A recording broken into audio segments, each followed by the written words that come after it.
One afternoon towards the end of the festival week, I was especially thankful I hadn't had a drink. I was hanging out in town with Lisa when I realized I needed to return quickly to the resort in time for my own yoga class. I finished my mocktail and hopped on my scooter for the ride back. I was only minutes up the road when I got stuck behind a car that wasn't letting me pass. In Bali, it's customary for scooter drivers to give a couple of quick blasts of the horn and alert cars to a pass. So I gave a few quick blasts and started to pass on the left, but the car swerved over to the center of the road and blocked me. Then I tried to pass it on the right. Suddenly, the car veered back over to the right, and I found myself getting pushed over to the side of the road. Right at that moment, a single large round stone appeared in front of me. I slammed on my brakes, but it was too late. My bike went directly over the stone. I tumbled headfirst right over my scooter handlebars. I felt my sunglasses slam into my helmet as it hit the ground. My bike fell to the side. A yoga teacher who also ran a few miles every day, I was fit and flexible. I relaxed my body into a roll. Thankfully, I was wearing my helmet securely. "Oh no, are you okay?"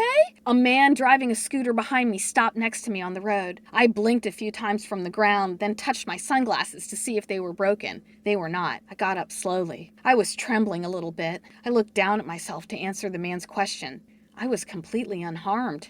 I think I'm okay," I said. "Thank you for stopping." I focused on breathing deeply as the man helped me right the bike. I noticed a few scratches on the side. Otherwise, the bike was fine. I mounted. "Follow me," the man said. "Drive slowly." Dazed, I followed him along the main road. After about 10 minutes of driving, I wasn't to the resort yet, he pulled off. I pulled over behind him. The man started talking to a friend on the side of the road. Still shaken, I sat there on my bike awkwardly. The guy completely ignored me. I started to emerge from my daze and realized there was no reason for me to have pulled over. So I continued on. My yoga class was possibly starting soon. I considered whether or not to tell Wayne about the accident. Surely he'd noticed the scratches on the bike. As I pulled into the driveway of Meditassi, the Laughing Buddha and what seemed to be his entire staff were standing at the entrance. They were surrounding two middle-aged female guests who were sitting on rented scooters. I parked the bike and dismounted while all the attention was on the women. They might have been British, guessing from their accents. "This is our first time riding a scooter!" one sang out loudly. She backed up slowly as her friend slammed on the gas, revving her scooter forward and directly into the bike I had just parked seconds earlier. My bike fell over, and there was a scramble of resort employees to protect me and right my bike, which had crashed into yet another scooter exactly in the same spot where it had fallen in my accident. The plastic fender,